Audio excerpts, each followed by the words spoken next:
খুনের রহস্য ভেদ গোয়েন্দা কাহিনী শেষ পর্ব।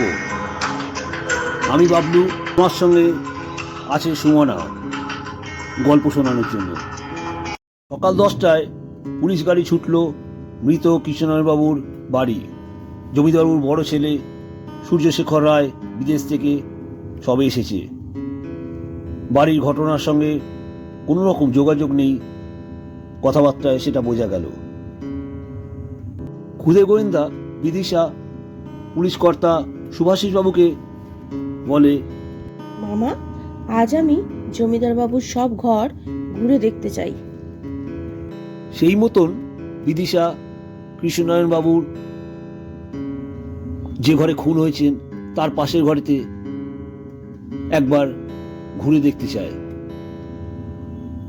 তেমন কিছু ফার্নিচার নেই, একটা শোবার পালং রাখা, নিচে মাদুর পাতা ও তার উপরে বিছানা করা।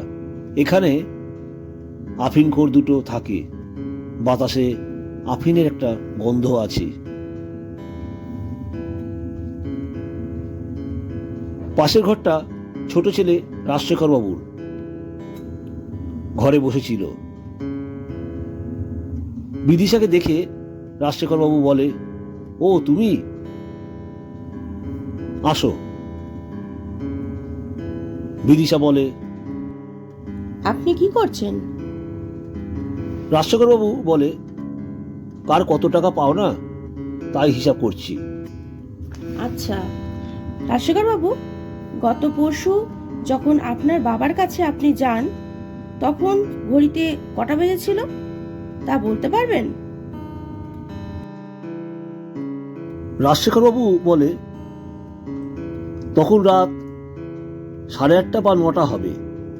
বাবার তখন খাওয়া দাওয়া হয়ে গেছে, ঘুমাতে যাবে।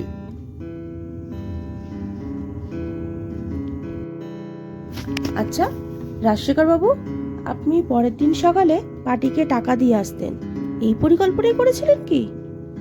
রাজশেখর বাবু বলে, হ্যাঁ ঠিক তাই।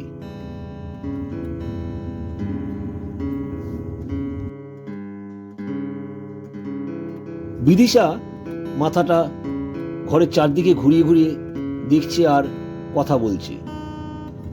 চোখে পড়ে জামা প্যান্ট ইস্ত্রি করে রাখা, তাও ঘরের এক কোনায়, যাতে কারো চোখে না পড়ে।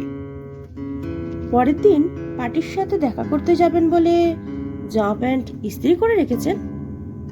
রাজশেখর বাবু বলেন, সেটাই তো ঠিক ছিল, কিন্তু এখনো তো দিয়ে গেল না। অবশ্য বাবার মৃত্যুতে এসবের আর কোনো প্রয়োজন নেই। এই যে এগুলো আপনার জামা প্যান্ট না? রাজশেখর বাবু দেখে অবাক হয়ে বলে, হ্যাঁ, কিন্তু কখন দিয়ে গেল, আমাকে তো বললো না।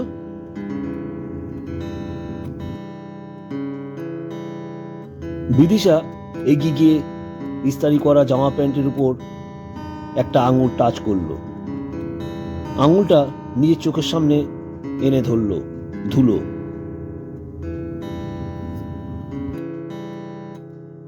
বিদিশা এবার ঘরের বাইরে বেরাতে গিয়ে চোখে পড়ে ঘরের বাইরে একটা ফ্রিজ। ফ্রিজটা দেখে দাঁড়ায়। আচ্ছা রাজশেখর বাবু, আপনার ঘরের বাইরে ফ্রিজ কেন? রাজশেখর বাবু বলে, ও, আমার ঠান্ডা জল খাওয়ার অভ্যাস তো, তাই ওটা আমার জন্যই রাখা। বিদিশা ফ্রিজটা খুলে দেখে ভিতরে বরফ জমে চাই হয়ে গেছে। বিদিশা বলে, আচ্ছা রাজশেখর বাবু, রাতের খাবার কটার সময় খান আপনারা? রাজশেখর বাবু বলে, 9:30 10টার মধ্যে কমপ্লিট হয়। তাহলে ঘুমাতে যান কটায়? রাজশেখর বাবু বলে, এই ধরুন 10:30 থেকে বিছানায়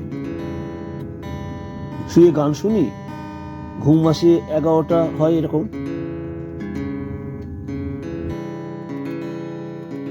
বিদিশা নিজের কাজ শেষ করে ফিরে আসে পুলিশ কর্তাদের কাছে। আচ্ছা মামা, এখনো কিন্তু একজনকে জিজ্ঞেস করার বাকি রয়ে গেছে, সেটা হলো রঘু। পুলিশ কর্তা বলে, ও ইয়েস। ডুমঙ্গের মাছের বাজারের দিকে পুলিশ গাড়ি ছুটল। রঘুর সঙ্গে যোগাযোগ হয়। পুলিশ কর্তা জিজ্ঞাসা করে, তোমার নাম কি? আমার নাম রঘু স্যার। পুলিশ কর্তা আবার জিজ্ঞাসা করে, জমিদার বাড়ি কর্তা মারা গেছে তুমি জানো? রঘু বলে, হ্যাঁ স্যার জানি। পুলিশ কর্তা জিজ্ঞাসা করে, তোমার কাউকে সন্দেহ হয়? রঘু বলে, না স্যার। আচ্ছা রঘুদা, তোমার হাতে একটা কাটার দাগ কেন? রঘু বলে, মাছের কাজ করি তো, জল লেগে হাত নরম হয়ে যায়, তার উপর বরফের খোঁচা লেগে কেটে যায়। তুমি কি কারুর কাছ থেকে টাকা ধার নিয়েছো? রঘু বলে, না দিদিমণি, আমি খুব হিসাবি, ধার আমি করি না। পুলিশ কর্তা বলে, তুমি এখন তোমার কাজ করো। মামা, এখানে অনেক বড় বড় মাছ আছে, চলো আমি একটু মাছ কিনবো।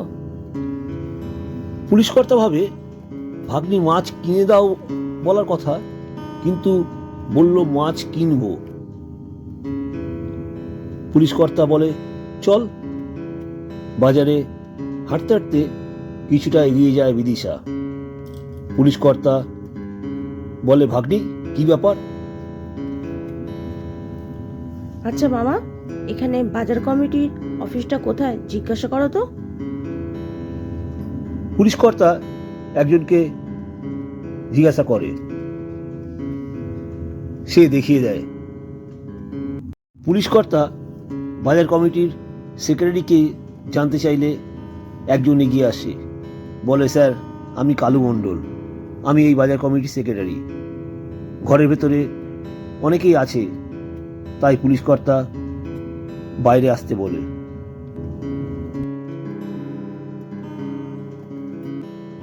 আপনাদের মাছের বাজারে কোনো দোকান কি বিক্রি আছে? কালু মণ্ডল বলে, হ্যাঁ আছে। কত দাম? এই 1.5 লক্ষ টাকা ধরুন। ধন্যবাদ মামা, আমার কাজ এখানে শেষ হয়ে গেছে। অপরাধীকে জানি। তোমাদের কাজ কত দূর? সুভাষিস বাবু অবাক হয়ে বলে, সত্যি? হ্যাঁ সত্যি। পুলিশ কর্তা বলে, কে অপরাধী? রঘু। সুভাষিস বাবু বলে, তাহলে রঘুকে তুলে নেব? হ্যাঁ নাও। মার পড়লেই রঘু স্বীকার করবে। রঘুকে অ্যারেস্ট করে থানায় নিয়ে যায়। লকআপে রঘুকে চড়থাপ্পড় দিলেও কাজ হয় না। থানায় ফ্রিজ আছে? একজন পুলিশ কর্তা দেখিয়ে দেয়। বিদিশা জমা বরফটা ছুচলো করে নিয়ে আসে লকআপের ভেতরে। রঘু, এটা তোমার পেটে না ঢুকিয়ে কর্তাবাবুর গলার মতন তোমার গলায় ঢুকিয়ে দেবো? রঘু বলে, না না না, আমাকে মেরো না। 2 লক্ষ টাকা কোথায় রেখেছো? রঘু বলে, ঘরে পুরনো জলের জগে ভিতরে রাখা আছে। রঘু নিজেই স্বীকার করে। রঘু নিজে স্বীকার করে সে কর্তাবাবুকে খুন করেছে। সুভাষিস বাবু বিদিশাকে বলে, কি করে সন্দেহ হলো রঘু যে খুনি? প্রথম পয়েন্ট হলো কৃষ্ণনারায়ণ বাবুর গলায় আঘাত কতটা সেটা আমি দেখতে গিয়ে আমার নাকে একটা আষ্টে গন্ধ আসে। প্রথমে ভেবেছিলাম ওটা কোনো রক্তের গন্ধ হবে, কিন্তু এই গন্ধটা আমি পেয়েছিলাম রঘুর গায়ে। দ্বিতীয় পয়েন্ট ছিল, যে অস্ত্র দিয়ে মারা হয়েছিল সেটা কোনো ধাতব বা শক্ত কোনো বস্তু ছিল না। আবার আঘাতের ক্ষতস্থান টাটকা ছিল।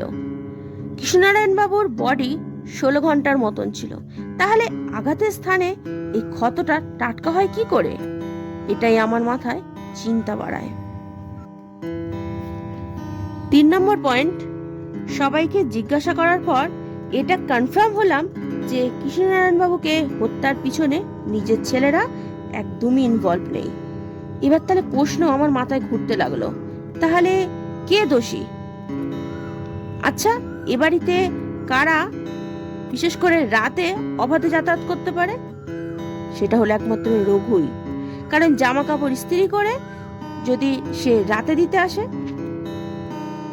4 নম্বর পয়েন্ট, কৃষ্ণনারায়ণ বাবু মারা যাওয়ার সময় রঘুকে চিনতে পারে, কিন্তু আফিন খাওয়ার জন্য প্রতিরোধ করতে পারেনি।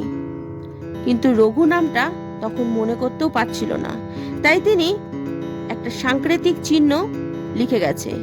এটা উল্টো করে দেখলে আইস লেখা আছে।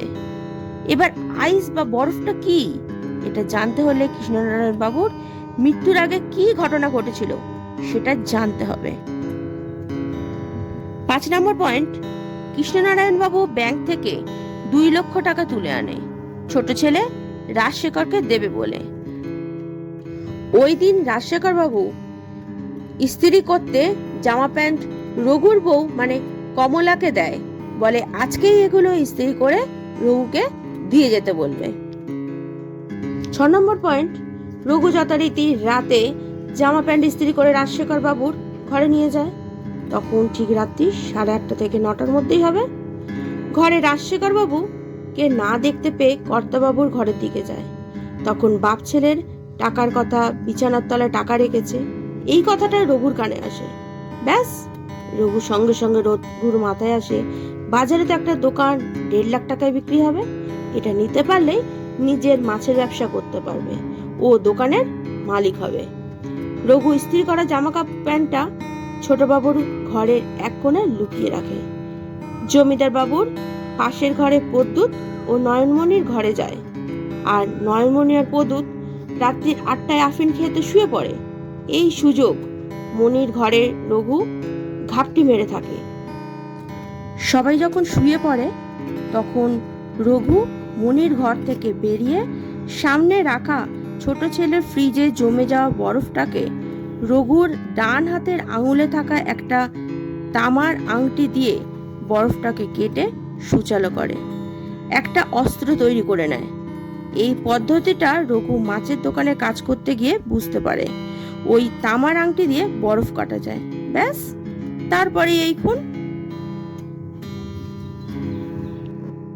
একজন অফিসার এসে বলে, স্যার 2 লক্ষ টাকা রঘুর ঘর থেকে উদ্ধার করা হয়েছে। রঘু সব কথা স্বীকার করে বলে, হ্যাঁ 2 লক্ষ টাকার জন্যই কর্তামশাইকে খুন করেছি। পুলিশের আধিকারিকরা সবাই বিদিশাকে অভিনন্দন জানায় এত ছোট বয়সে একটা খুনের কিনারা করার জন্য।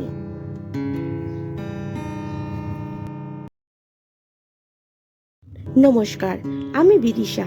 কৃষ্ণনারায়ণ বাবুর মৃত্যুর রহস্যভেদ আজকের পর্বে আপনারা জানতে পারলেন। প্রত্যেক পর্বের শেষেই আপনাদের কাছে জানতে চেয়েছিলাম যে খুনি কে। আপনারা আপনাদের মূল্যবান মতামত প্রত্যেক পর্বেই জানিয়েছেন। আমাদের খুব ভালো লেগেছে আপনাদের এই মূল্যবান মতামত জানতে পেরে। তবে আজকের পর্বটা আপনারা শুনে নিশ্চয়ই বুঝতে পেরেছেন আসল খুনিকে। আজকের মতন আপনাদের একটা লাইক, কমেন্ট, শেয়ার করার অনুরোধ রইল। ভালো লাগলে গল্পটি অবশ্যই কমেন্টস বক্সে জানানোর সাথে সাথে শেয়ার করবেন আপনার প্রিয়জনের সাথে, আর পাশে থাকা বেল আইকনটিতে ক্লিক করতে ভুলবেন না যদি আমাদের চ্যানেলের আপনি আজকের নতুন শ্রোতা হয়ে থাকেন। প্রত্যেকটি পর্ব পড়ার পর একটা সুন্দর গঠনমূলক কমেন্টস করবেন। আমাদের নতুন গল্প ডালি নিয়ে হাজির হব পরবর্তী পর্বে। পাশে থাকবেন, সাপোর্ট করবেন, গল্পের ডায়েরির সাথে থেকে গল্পের ডায়েরির পরিবারের একজন সদস্য হয়ে আমাদের এগিয়ে নিয়ে যেতে সাহায্য করবেন। আজকে এই পর্যন্ত, আবার দেখা হবে পরের পর্বে, পরের একটা সুন্দর নতুন গল্প নিয়ে।